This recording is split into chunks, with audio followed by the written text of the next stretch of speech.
안녕하십니까 여러분. 영어로 쓰여진 문학의 이해와 감상 시간 신진용입니다. 이번에 저희들이 감상할 작품은 이상한 나라의 앨리스가 되겠습니다. 이 책은 12장으로 구성이 되어 있는데 전편을 다 읽고 감상을 해보도록 하겠습니다. 이 비디오는 작가와 작품의 배경이 되겠습니다. 네, 작가와 작품에 대해서 알아보겠습니다. 루이스 캐롤은 필명이고 작가의 본명은 찰스 닥슨이 되겠습니다. 루이스 캐롤은 19세기에 활약했던 영국의 작가이면서 또 수학 교수이기도 합니다. 1932년 성직자 집안에서 11명의 자녀 중 셋째이자 장남으로 태어납니다. 공부를 아주 잘해서 특히 수학에 천재적인 재능을 보인 아주 머리가 총명한 학생이었는데 또 한편으로는 어린 여동생들이 많이 있어서 같이 놀아주고 돌봐주면서 자랐습니다. 그리고 어린 여동생들에게 이야기도 많이 만들어서 들려주곤 했다고 합니다. 루이스 캐롤은 옥스포드 대학 크라이스트 처치에서 수학한 뒤에 1855년, 그때 나이가 23세, 그 대학 크라이스트 처치의 수학 교수로 임명이 되어서 그곳에서 평생을 보내게 됩니다. 이곳은 성직자로 지내는 곳이라서 독신이 요구되었는데 루이스 캐롤은 여기서 평생 독신으로 지내게 됩니다. 이때 그 대학 학장이 이름이 헨리 르델이라고 딸들이 있었는데 그 중에서 어린 세 딸들과 시간을 많이 보냈습니다. 또 그 중에서 앨리스 르델과 많이 친했습니다. 보트여행을 하다가 즉석에서 들려준 얘기를 앨리스가 책으로 써달라고 졸라서 만들어진 책이 앨리스 어드벤처스 인 원더랜드가 됩니다. 이 책이 발표된 후 책과 작가가 유명해지게 됩니다. 학장의 딸 앨리스가 그 작품의 영감이 된 것은 유명하지만 어느 날 학장과 그 아내가 자기 딸들과의 교제를 단절시킴으로 해서 다시는 그 세 자매들과의 교제가 없어집니다. 일기를 그때 수록한 것이 사후 조카들이 삭제함으로 해서 왜 절교가 됐는지에 대해서는 아직도 추측이 난무하지만 두 가지 설로서는 루이스 캐롤이 앨리스에게 구원했을 것이라는 것. 이 시절에는 어린 소녀에게 구원하는 것이 허용이 되었습니다. 루이스 캐롤이 그때 나이가 많기는 했었죠. 그때 루이스 캐롤의 나이는 31세, 앨리스의 나이는 11세. 아니면 앨리스의 어머니가 아주 야심이 많은 사람이었는데 그때 남편이 옥스포드 대학 철치 크라이스트의 학장이었는데 그 직분에 대해서 얘기한다면은 그 대학 자체가 영국의 정치, 사회, 종교 생활의 중심지로서 왕실하고도 교류가 있었고 많은 귀족층과도 교류가 있어서 그 집안이 최상류의 계급에 속했다. 이렇게 볼 수 있겠습니다. 근데 루이스 캐롤은 가난한 성직자 교수였고 그러니까 앨리스의 어머니는 딸을 결혼시키는 것 그런 것은 생각하고 싶지도 않았고 또 딸들이 잘하고 있으니까 더 친해지기 전에 교류를 끊어버린 것이 아닌가 그렇게도 생각을 해볼 수가 있겠습니다. 절교가 되고 이상한 나라의 앨리스 책이 출판이 되는데 루이스 캐롤은 일약 유명한 작가가 됩니다. 루이스 캐롤은 어린 여자아이들에게 관심이 많았는데 어린 시절 여동생들을 돌봐주면서 어린 여자아이들과 같이 노는 것이 시간을 보내는 것이 편했고 또 그들의 생각에 흥미를 가지고 왜냐하면 어린아이들은 어른들과는 다른 그들 나름대로의 논리적인 생각을 하죠. 그래서 그들의 생각에 흥미를 가지고 단순하면서도 장난기 많고 천진난만한 여자아이들에게서 예술적인 창작적인 영감을 받은 것이 아닌가 그렇게 생각이 됩니다. 작품에 대해서 조금 알아보도록 하겠습니다. 루이스 캐롤이 재직했던 옥스포드 대학 철치 크라이스트 대학의 학장이었던 헨리 르델에게는 3명의 딸이 있었습니다. 루이스 캐롤은 딸 아이들과 놀아주곤 했는데 그 3명의 자매들과 보트도 타고 피크닉도 하고 이야기도 들려주면서 아주 친하게 지냈습니다. 그 3명 중에서 둘째 딸이 앨리스였는데 앨리스와 무척 친했습니다. 어느 날 강에서 보트를 타다가 루이스 캐롤이 들려준 얘기가 재미가 있어서 앨리스가 이야기로 써달라고 부탁을 합니다. 이야기의 주인공이 또 앨리스이기도 합니다.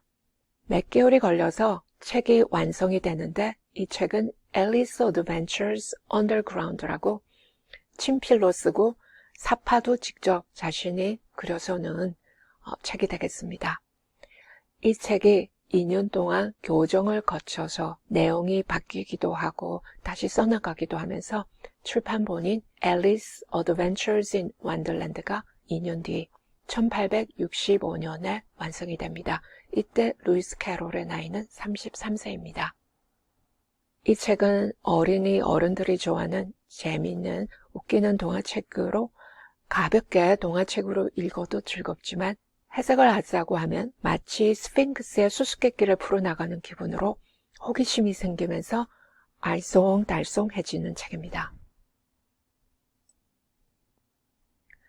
이 소설은 여러 각도에서 볼 수가 있겠는데 먼저 이 책은 넌센스 문학에 속한다고 할 수 있겠습니다. 언어로 장난을 치면서 별 의미 없는 표현을 써가면서 가볍고 우스꽝스럽게 농담을 하는 것 같지만 사실은 의미가 숨어 있습니다. 넌센스 표현이라 그러면 말이 안 되는 표현이죠.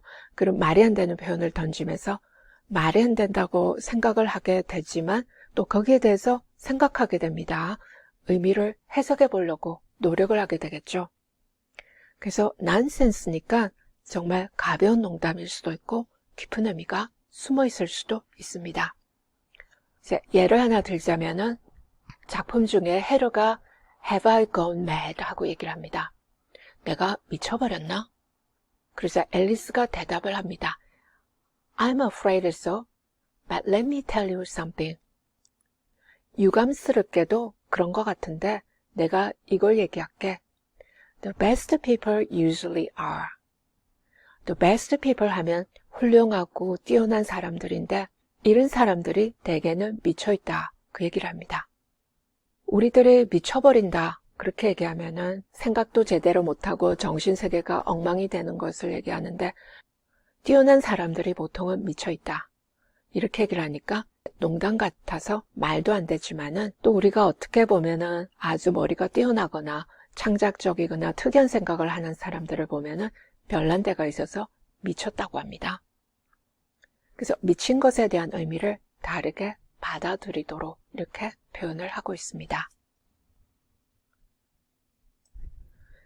또 한편으로 이상한 나라의 앨리스는 성장소설입니다. 어린 소녀가 자기가 누구인가, 자기의 정체성을 탐구하는 소설이라고 할 수 있겠는데 몸이 커졌다가 작아졌다가 하죠. 발달 과정에서 신체적인 또 심리적인 성장을 묘사하고 있다.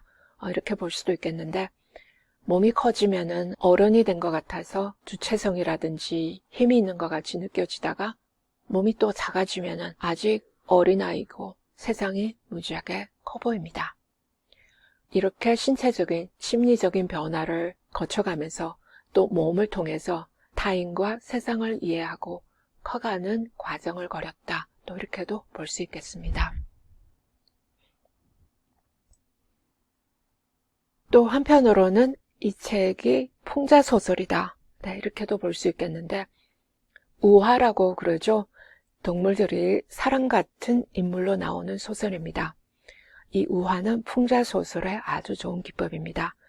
바로 직선적으로 근거할 수 없었던 당시의 정치적 지도자라든지 보스라든지 적 아니면 심지어 친했던 인물까지도 우회적으로 비판함으로 해서 직선적인 대면을 피해가면서 신나게 비판이 가능해집니다. 루이스 캐롤은 자기가 살았던 당시에 많은 정치인, 학자, 예술인들의 성격을 이 책에 등장시키면서 그때 시대 상황이라든지 자신이 근무했던 대학에서 돌아가고 있는 상황들을 많이 꼬집어 놓습니다. 또 이 책은 고전 그리스와 로마 문학이 많이 암시되어 있다.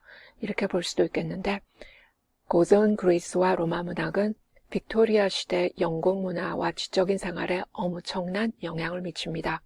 1855년 루이스 캐롤이 크라이스트처치 대학의 교수로 임명이 되어서 강의를 시작하는데 그때 모든 대학의 강의는 라틴어로 행해지고 있었습니다.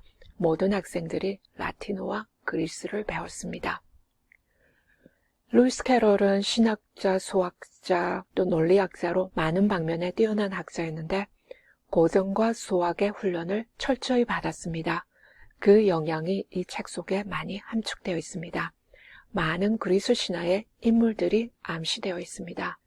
가령 앨리스가 지하 세계로 뛰어드는데 고대 그리스 신화에 보면은 벌세폰이라고 해서 들에서 꽃을 따고 있다가 헤이디스라고 하는 지하 세계의 왕이 납치해가죠. 네, 그래서 지하 세계로 가서 그 지하 세계의 왕비가 됩니다. 지하 세계로 들어가서 모험을 하게 되는 그런 이야기들이 존재한다는 거, 그것이 암시가 되어 있는데 고전 문학을 암시한다 그러면은 보편적인 이야기가 존재한다는 것을 암시하게 되고 많은 그리스 신화라든지 로마 신화의 이야기가 암시되어 있는데 그런 이야기들을 장난스럽게 기발하게 뒤집어 놓으면서 아주 해학적으로 써내려간 책이 또 이 책이라고 하겠습니다.